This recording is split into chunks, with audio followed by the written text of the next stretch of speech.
it's almost as if, not that the win doesn't matter, the win's important, but the win isn't the focus. And that's what I think what you've done there. And I think it's beautiful. So true, Audley. And that's about how do you live an audacious life? And I think that is it. You can only focus on the outlook and not the outcome. And I think you said that perfectly. Welcome to the Audacious Living Podcast, hosted by my man, Audley Stephenson, the Odd Man.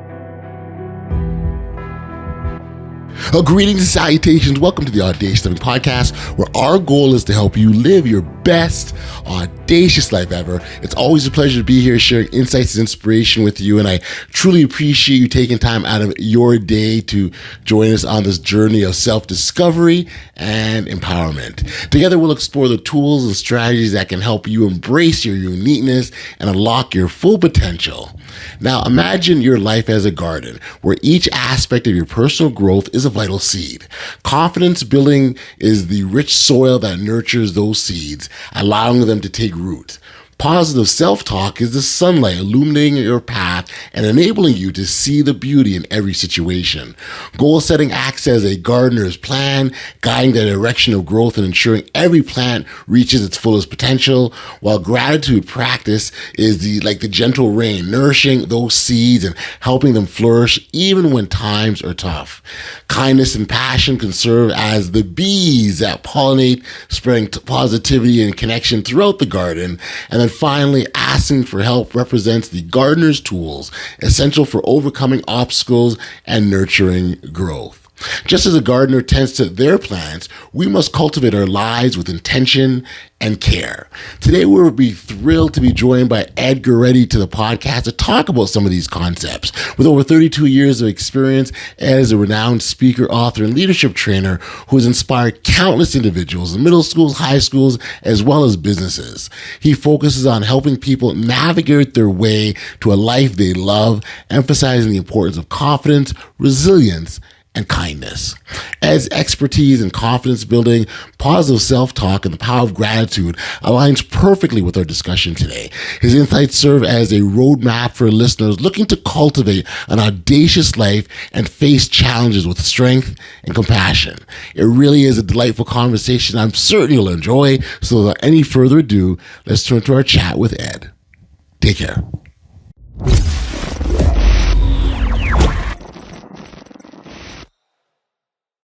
Hey, Ed, thank you for joining me here today on the Audacious Living Podcast. I appreciate you for taking time to be here, my friend.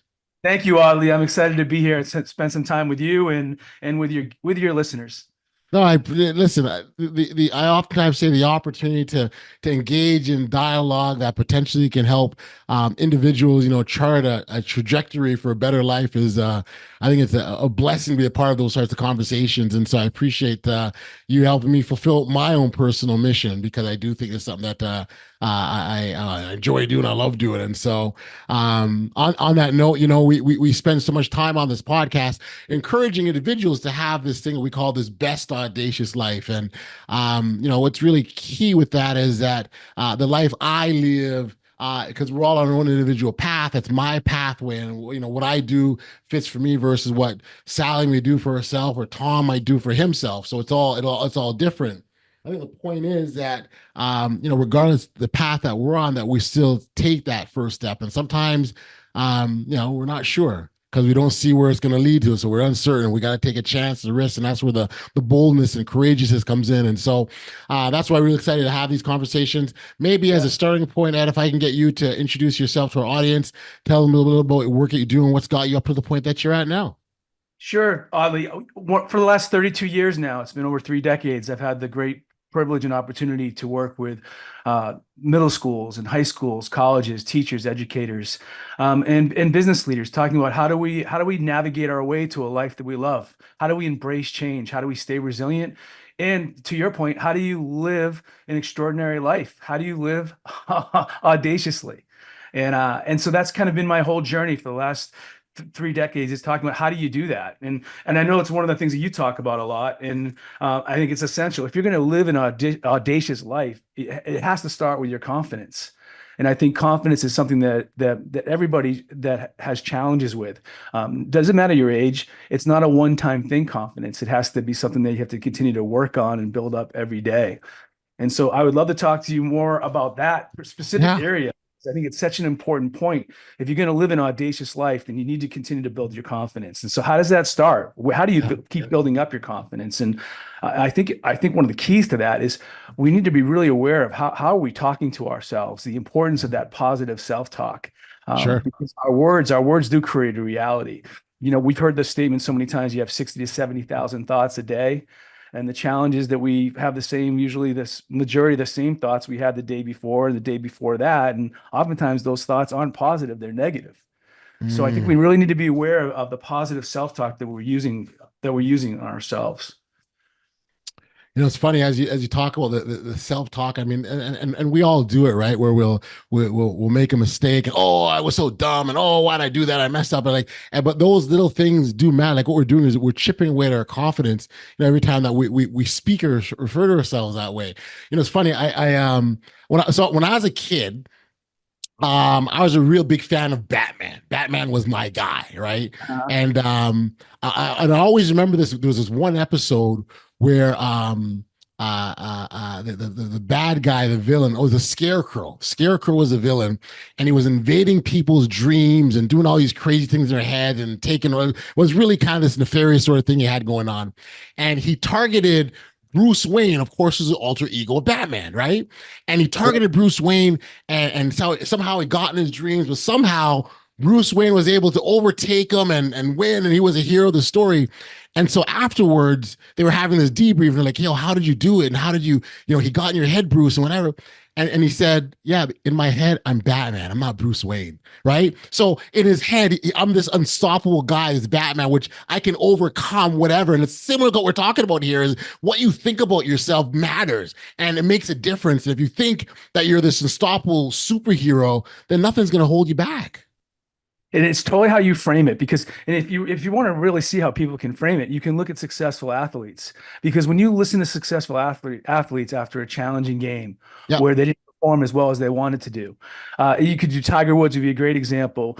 Tiger Woods would have a really tough round, and then they would ask him at the end, geez, you really struggled in this round. When you listen to how he answers that question, he says there were some challenges in the round. He doesn't even say the word struggle. He says there were challenges in the round, but I really putted well. I had 3 great chips on 6, 7, and 8, and I had some really good drives. And there's some things that I'm gonna work on, and I'll be better tomorrow. And so we have great teachers around us that when you just listen to interviews of extraordinary successful people, you can see how they reframe their adversity into an opportunity by the language that they use, and it's so powerful. Sure, I remember the story of the late Kobe Bryant, and after losing in the finals, he got killed by Boston. Next morning he's in the gym practicing, working on his game, kind of a thing, right? And you hear these stories. Actually, no, in fact, he was at the Olympics the next, right after the finals ended, and he's at the 2008 Olympics, and here he is, working on his game, kind of a thing. And so you're absolutely right. I think sports and athletes give us, excellent examples of, what we're talking about here.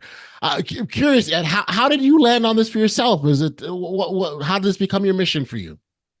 When I was in high school, I was involved with a lot of student leadership organizations. And I played football and baseball in high school, small town. And I was fortunate enough to have some really inspirational and coaches. And I really had some great teachers that really were more about the sport and more about the subject, but how do you live an extraordinary life? My dad was in the insurance business, and so growing up, we also had a lot of books on all personal psychology around the house, and the cassette tapes back in the day from Hawk Mandino to W. Clement Stone to Dale Carnegie to Napoleon Hill, and I used to listen to all those tapes and those books, and so then I would go to these conferences and I'd hear these amazing speakers. And so when I went to college, I majored in communications. I knew I wanted to get into coaching or teaching. And so I actually started volunteering when I was in college, and I started doing these programs on goal setting and on self-esteem with kids. And I really fell in love with it. And then I realized I could actually go and actually do this for my life work, my work in the world. And that's kind of how it started, and just had some great mentors and great teachers along the way.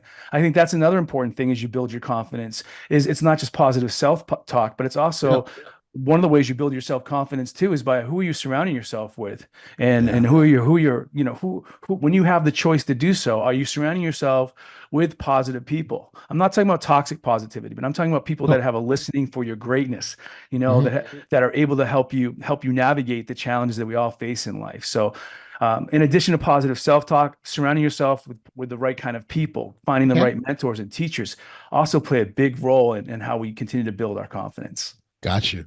So self-talk, which I think is a great starting point, right? And actually, I think the self-talk it's a great starting and ending point, right? Because at the end of the day, it Yes. always comes back to us. But sure, that we can start there for sure. Surrounding yourself with the right people. Can we have another one Sure. we throw out there? Yeah, I absolutely. mean, there's a bunch. I know there's a bunch of them, right? But Yeah, like, there's so many layers, right? There's so many layers to it. I think another big thing is that, if someone's lacking confidence right now, and maybe they're struggling a little bit in their confidence, then I think it's important to start with setting some goals, but not just setting goals, but start to set some small, achievable goals so that you have a beginning, a middle, and an end. Because when you set these small goals for yourself and then you achieve them, inherently it's going to give you more confidence and it's going to give you more momentum to start to set even bigger goals than you have. I think sometimes we have a tendency as high achievers we say, okay, I need to set a big goal. We set these huge goals for ourselves. yeah. And then if we don't reach them as fast as we want to reach them, then we end up beating ourselves up. We can go right to the negative self-talk.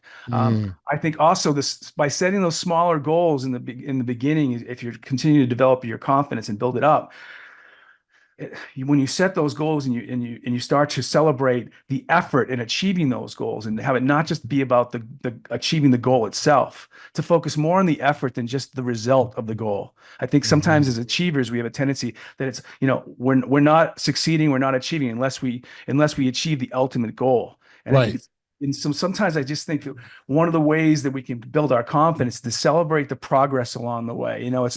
It's progress, not perfection, is one of the famous popular sayings. Yeah. I remember once engaging in a conversation with a mountain climber, and she was talking about that process and all the lessons that you learn all the way up to the top of the mountain. And then the thing that kind of stuck with me is that, when you get to the top of the mountain, it's kind of lonely. There's not much going on there, right? There's not a ton of lessons to be learned at the top of that mountain, but the journey on the way up to get there is when it was the most profound and impactful for us. So I do agree with you with respects to appreciating that journey, right? And each step along that way.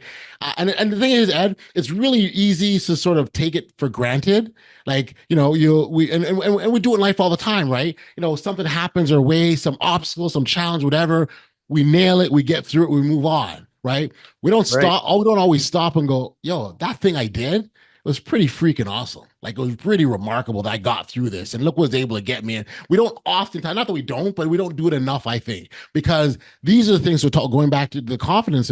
These are the things that build up the confidence. So the next time you run into another obstacle that kind of looks like what you saw, you're like, yeah, I got this, no biggie. And you move on, right? So absolutely. I think it's so important that's why it's so important to take the time to not just think about it, but I think it's also important to take the time to write down and say, what are the positive things that I accomplished today, or what are the positive things that I accomplished this week, personally and professionally. My wife and I have a weekly practice where she'll write down her top, the top things that happened to her that week, that we've made progress, things that we accomplished, things that we achieved. And I'll make my list and she'll make her list, and it's personal and professional. But then we sit down and we say, well, okay, what were your highlights? What were my highlights? And what that does, you say, wow, look how much we did this week. Look how much we accomplished this week. Because we have a tendency in our fast-paced, busy lives, we just it's next, and it's all about the big goal. And we're not celebrating all of that along the way. We're not celebrating the journey. And I know it sounds cliche, but it's true. But it's also celebrating that effort. My wife and I, we have two teenagers, and even from a very early age, we both had that philosophy that we did not want to focus their academics having it be about their grades. We didn't want to be about their grades. We wanted to be about their effort. And so when they would come home with their grades, it was a B or an A or a C. That wasn't the focus. It was always about, what about the effort? Wow, you really were. You might have got a C, but wow, we know how hard you worked for that C. Yeah. And then what turns out, guess what? It turns out that our kids actually end up doing really well academically, because they know that it's about the effort and not the not the grade. And it's so important. And Ed, I don't know if you realize, but what you're doing is setting them up for a lifetime of success, right? Because the focus isn't always on the outcome, right? It's Yes. what you put into it. And because oftentimes as much as we prepare and try and put things in place, we ultimately don't have any influence on the final outcome. We can't make something happen. We can set ourselves up, we can do the work, we can prepare, but there's no guarantee those things will give you the win. So going back to the sports analogy, I can train, I can practice, I can do everything possible to set myself up. That's not going to guarantee me the win. So when you slightly shift that focus to me, my input, what I can control, then it almost as if, not that the win doesn't matter, the win's important, but the win isn't the focus. And that's what I think what you've done there. And I think it's beautiful. So true, Audley. And that's about how do you live an audacious life? And I think that is it. Because you can only focus on the outlook, and not the outcome. And I think you said that perfectly. I think another big part of also really building our confidence isn't just, being aware of how we talk to ourselves, setting a goal, celebrating the effort, and over the result, but also, really practicing that daily practice of gratitude. Where are you focusing your attention? And where can you cultivate more and more gratitude in your life? Right. Because it plays such a huge role in us keeping our confidence. And if you have confidence, you can really live and create an extraordinary life. Well, let's go deeper on the gratitude. Why does it matter, Ed? Because what you focus on in your life is where your energy goes. And so that's where your attention goes is where your energy goes. So if you start to focus on what's not working in your life, or you start to focus on the scarcity in your life, then you know what? You'll start to get more scarcity in your life. You'll start to actually attract more of what doesn't work in your life. And so when you cultivate a daily practice of gratitude, you actually start to become self-aware, and you start to get present, and you start to look around and you say, okay, well, what am I thankful for in my life right now? And if you can't even say, well, what am I thankful for? You can't even answer that. Say, well, what could I be thankful for? What could I be thankful for? Right. And then what it does, it reframes the day. It sets you up to win the next one. Sure. And so the big question is, well, that's great. Well, how do you practice gratitude? One simple thing that you could do that, and I know you do this, Audley, is you have a gratitude journal. You take the time, you don't have to write it in every day, but you have a gratitude journal where you take the time to, as often as you can, take the time to reflect on, what am I grateful for in my life right now? What's working in my life right now, from the people to the things to the places. And I think that's one thing you can do specifically to cultivate more gratitude. Yeah. The other thing you can do to cultivate more gratitude is also to express it, taking the time to let people know how grateful you are for them. And you can do that through a note. So you can do it through an action, and you can do it verbally. So you can do it audio, kinesthetic. You could, or you could do it right through them being able to see it, hear it, experience it. I love that, and I agree with you. Gratitude, there's such power in that. I think what I found is that I remember when I started regularly making a practice, and sometimes I'm always consistent as I can be, but I give myself grace. And if I fall off the truck, I fall off the wagon, whatever the expression is. But I think what happens is every time I make gratitude a practice, and what's really neat about it is when you make it a regular practice, you tend to focus on it, and you tend to see it when it happens quicker and be more mindful and aware. So, I went to the coffee shop, and the woman gave me an extra chocolate chip cookie. That's awesome. Well, thank you. I think I had enough cookies, but no, nonetheless, I'm thankful, appreciate that she gave it to me, right? And so it's the little things you start to really appreciate. And what happened is the more that you see, the more you start to see. And all of a sudden, it's this wave like what's always coming at you. You're like, oh, go more good stuff. And not to say that, again, you to refer the talks of positivity. It's not like we're living in la la land, our heads in the clouds, we can't see what the bad things in life. But it's all those when it's overwhelming when you've got all this great stuff. And okay, wasn't really perfect, but man, I got all this really cool stuff happening for me. So I think it's a wonderful exercise to go through. Yeah. What are you focusing on? And it's so easy in the world that we live in today with the fast-paced technology and just everybody's at a very fast pace we get pulled so easy into the future. We get pulled so easy into the past, whether it's through Yep. social media channels, that we miss out being in the present moment. And I would submit Mm, that the only way that you really truly can live an audacious life, and I think that the only way you can really truly practice gratitude, a daily practice of that, is to be in the present moment, is to be right here, right now. yeah. And then, Yeah. yeah, and so that's like, well, that's great, but how do you do that? How do you stay present? How do you get in the present moment? And Okay. I think one of the ways that you can do that is by getting present to what can you be grateful for around you in your life right now, Mm, because it puts you into the present moment. that's I right. think another thing too, Ali, that plays a big part of that is taking the time to get quiet, to shut off the music, shut Yeah. off the noise, and just Hmm. to be quiet, even if it's just for a few minutes. If you can get a daily practice of meditation, awesome. Even if it's 5, 10, a 20-minute daily practice of meditation puts you back into the present moment, helps you become more aware of your breath, because your breath is at the anchor of you being in the present moment. Mm. No, I absolutely love that. And sometimes staying quiet, you can hear, like truly Yeah, hear and be present. And so that absolutely is a very helpful thing that you can do. I know you also focus some of your efforts around kindness. Um, Kindness is something that maybe the power of it is overlooked, or we don't recognize the kind of impacts that kindness can have. But it truly can be a difference maker in other people's lives, can't it? absolutely. And once again, it has to be intentional. And if you're going to truly practice kindness, then you have to be right here in the present moment. And so, you're looking for those opportunities to acknowledge those around you, whether and doing that little bit extra. For example, the person at the coffee shop who gave you the extra chocolate chip cookie. It's not just saying thank you to them, but it's maybe taking the time to then go on and writing a Google review.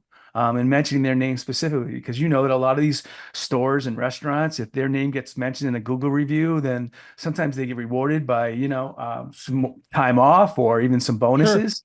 But sure. just to go on that little extra mile of letting of acknowledging somebody. But it is true, just a smile, just a hello, a thank you. Be the first to Yeah, say hello. Be the first to smile. Be the first to say thank you. And I think it's another big part of living an audacious life, no question yeah, about it.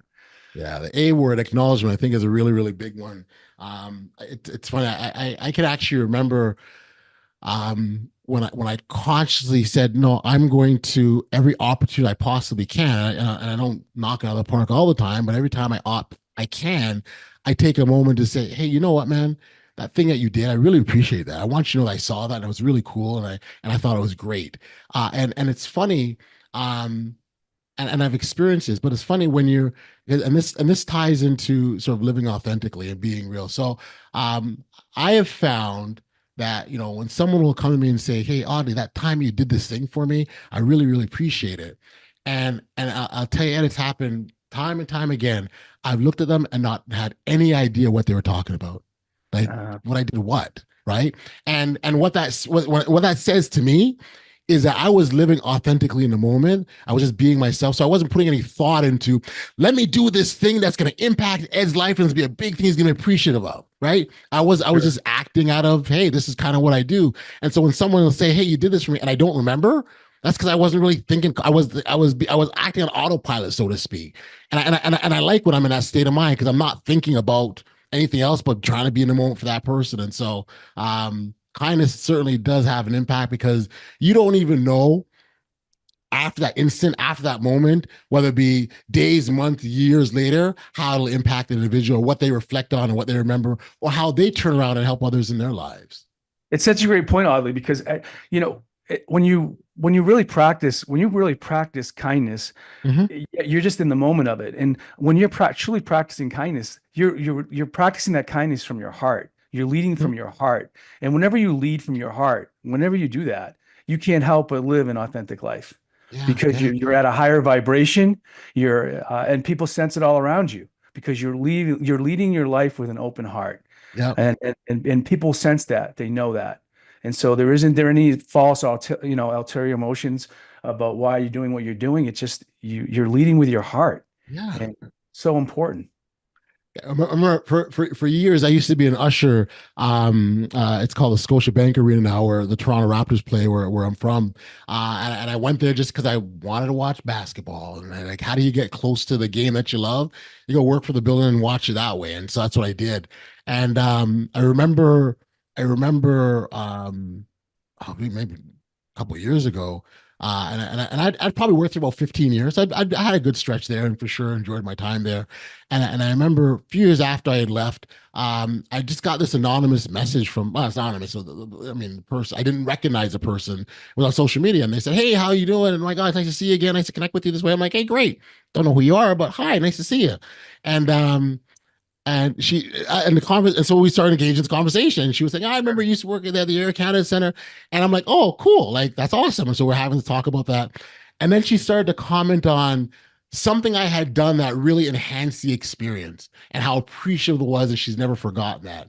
And Ed, I'm telling you, for the life of me, I do not remember a thing. I have no recollection at all. But to take it a step further, she said, "Oh, yeah, we took a picture together." She sent me the photo that her and I took together. And I'm looking at that photo and going, "Yeah, that's definitely me." I still don't remember this instance, right? And I think that kind of goes back to, again, leading from the heart. And I think if we can operate from that space as a starting point first, right? Again, that profound impact that we're talking about. Here we are, this person, and I basically take her word for everything that she said, because I don't recall, I don't remember. The only thing I could verify is that was me in the photo, and that was about it, right? Yeah, absolutely. And you can make it be something where have it be so intentional, where you could actually, one of the prompts you could ask yourself every day is, who is one person that I really want to connect with today? Whether it's through a phone call, whether it's through a letter, or even through an email. I have a dear friend who I've had an opportunity to work with for the past 20 years. Started out as a client, but now as a dear friend. And he wrote me this beautiful email, and then he took the time to not only send me an email, but he also took the time to attach, that made me think of that, a video of this beautiful interview about what it meant to be a father, what it meant to be a parent. And it was so heartfelt, and I'll never forget that email for as long as I live. I'll never forget the words that he used, and the video is something now that I'll share with all the people around me, because it was so inspiring. So the ripple effect is real. You just do not know that what you say and what you do, and I'd also submit too that also sometimes what you don't say and what you don't do, Yeah, has a ripple effect as well. So it's that high. It's leading with your heart. It's such a big part of living an audacious life, for sure. Let's talk about your book, Shine Your Life, because the subtitle I absolutely love is Navigating your way to a life you love. So I know lots of what we talked about already is themes from the book, but I wonder if you could expand a bit further about that book. Sure. And I appreciate the subtitle, because when shine your light, navigate your way to a life you love. And it ties into the point you made in the very beginning of our conversation, that everybody's journey is different. And what I did with my book is shine your light, navigate your way to a life you love. I used the whole metaphor and the analogy of lighthouses, and that we all may be taking a different path on our journey, but I do think there are some lighthouses that stand the test of time, that are truths to help you navigate your way to living an audacious life, to living a life that you love. And one of those lighthouses being, gratitude, and we talked about that. Yep. And another big lighthouse I think is so important is that respect and that compassion for others, and reminding ourselves that we don't know everyone's story, and that everybody is going through something in their life that we don't know about, a struggle, an adversity, a setback. And it's a message I share with the kids that I work with around the country, and that is that we just how important to just never judge a book by its cover, and that we don't know everyone's story. And if you can, and that's not to say too, because I had a student ask me once, oddly, are you saying we're supposed to just be respectful to the people around us just because they may have something going on in their life that we don't know about? And I looked at the student, I was like, well, yes, I am saying that, but I'm also saying to have that compassion and that empathy for one another, we have that just because we are all unique and different. And I just think it's so important for us to, we continue to celebrate what makes us different and embrace what we have in common. And that's how you live an audacious life. You stand up for your greatness, and you stand up for the greatness of others. So that's a big message in my book that I talk about is, as you navigate your way to a life you love, you have to have that compassion, and have to have that empathy and that respect. And it goes back to the positive self-talk too. Sometimes it's easier to respect and be compassionate to others than it is to respect and be compassionate to ourselves, because sometimes we're harder on ourselves. We beat ourselves up so much Yes. that we're not giving ourselves any compassion or grace. And I think Yeah. that's an important part of navigating your way to a life that you love. It's funny, the word grace sort of was just resounding in my head as you're speaking. So I'm glad you said that, because I think the ability to extend grace not only to others but to ourselves is tremendous. You're the idea of giving people the benefit of the doubt all the time. The idea of expecting greatness from people all the time. And it says the way it sets the table so nicely, right? And even Absolutely. if you fall short of that, or others fall short of that, it's okay, because you're giving them that grace, right? And if you and the respect too. But I think what happens, even if people fall short, that's where the opportunity to demonstrate some kindness. Okay, how can I help you? Okay, you tried to do this, didn't work out. Okay, what can we do to get you there the next time? Or what needs to happen? And then, then let's keep this train going, because that helps the confidence. Now we're building that confidence again, not only in just them, but we're helping ourselves too. And so so first off, the point here, they're all interconnected without question. And where you start, whether you start with gratitude or respect, it doesn't really matter, because they're all part of that wheel, right? They're all connected. Yes. And so I think that's a wonderful thing. And then you throw in some resilience in there. Talk about that. Yeah, I mean, that's where our great life lessons come from, right? Our great lessons don't come from we did so much talk about resilience and perseverance, and sometimes I think what happens is we think that our resilience comes from our big victories and our big wins, and that's just not the case. Our resilience comes from our setbacks that we're able to powerfully eventually turn into a great comeback. Or our resilience comes when we're faced with a setback in our life, and then when we turn it into, like, we have an obstacle in our life that we get faced with, and we take that obstacle, we turn it into a new opportunity. So that's where we develop the perseverance and the resilience. And focusing on that, which once again goes back to the point of, are you celebrating those small victories along the way towards your big goals? Because then that's where you're actually can shine your light on where you're developing your resilience, where you're developing that perseverance. And it's so important. And again, sometimes that thing that sometimes is overlooked in terms of the significance or how impactful it is, because again, so much of what we do, like so much of our personal success, right? It doesn't happen individually on our own. Like it's others around. I don't think there's. My mic's acting funny again here. There we go. I don't think there's anyone that's gone through life that's achieved success without help from someone. In fact, I'm going to go further. I think it's impossible to go through life without having some help from someone, whether that be a kind word, a gesture, maybe a monetary donation to your cause, whatever. But to get that success, it comes through others and comes from others. And so, bearing that in mind, the respect that we show, the compassion, the grace, the kindness, all these things help, because it can reciprocate and bring you back the goodness that you're looking for. Yeah, and I can remember a college student coming up to me at the end of one of my programs, and she'd shared her story, and she'd been through a lot of challenge in her life and a lot of adversity. And she said to me, she goes, "You know what, Ed?" She goes, "You know what? One of the greatest choices you can make in life that I've discovered." And I said, "What's that?" She goes, "One of the most powerful choices you can make in life is to make the choice to ask for help, even if you don't know what that help is." Beautiful. I thought that was so powerful, because to your point, we don't make it on this journey alone. We have to have help along the way. And sometimes when you're a high achiever, and sometimes when you really want something really bad, you almost sometimes can be afraid to ask for help. And you say, "No, I have to be able to do this all on my own." And when you do that, it causes a lot of struggle, unnecessary frustration. But to be courageous enough to ask for help, even if you don't know what that help is. It's really powerful. It's really important to remember. Yeah, absolutely. It absolutely is. And this has been just a phenomenal chat, man. I've enjoyed going through this with you. And I think the messages that we've left with others really are strong reminders. The thing I like about all this is no one's going to hear this and go, wow, I never heard of this before. Oh my goodness, I had no idea being kind was a good thing. What, gratitude? Like, no one's going to tell you that, right? But what they are going to say is, yep, I needed to hear that. Yep, this was important. Or this take is something that maybe I didn't think of before. So everyone understands the simplicity of these messages, but they're still nonetheless still important. And the fact that that you're leaving them with young people, I think is a fabulous, fabulous mission.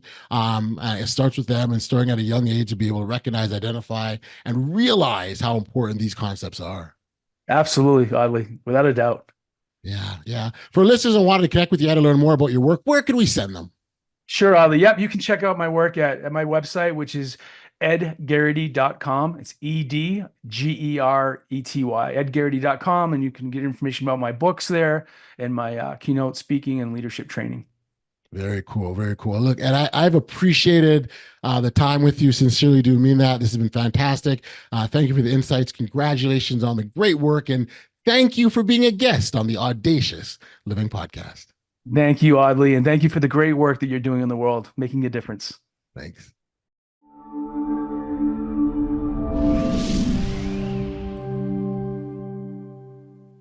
Back, we are here on the podcast. During our conversation, Ed shared some profound insights about the importance of positive self-talk and how it shapes our confidence. One key point he made was that our internal dialogue often reflects the way we view ourselves and our abilities. He emphasized that by practicing gratitude and celebrating small victories, we can create a positive feedback loop that boosts our self-esteem. I totally love how Ed encouraged us to focus on our efforts rather than just the outcomes, reminding us that the progress is just as important as perfection. It was a refreshing perspective that I believe many listeners will find empowering, and I encourage you to connect with Ed directly to learn more about his work as well as his insights. You can find his contact details in the show notes below. Dive into his resources and continue your journey of personal growth with his guidance. Be sure to check out his website for his latest book, Shine Your Light, Navigate Your Way to a Life You Love, along with other resources and special offers that can support you on your journey. Thank you for tuning into another edition of the Audacious Living Podcast. If you enjoyed this episode, please follow, like, or subscribe or share if you haven't already done that already. Of course, your support helps us grow and continue to bring you inspiring conversations and empower you to live your best audacious life ever. Until next time, keep shining your light, stay safe, be kind, show love to one another, and be audacious. You've been listening to the Audacious Living Podcast, hosted by Audley Stephenson. If you enjoyed what you heard, be sure to like, subscribe, and share. Until next time, be audacious.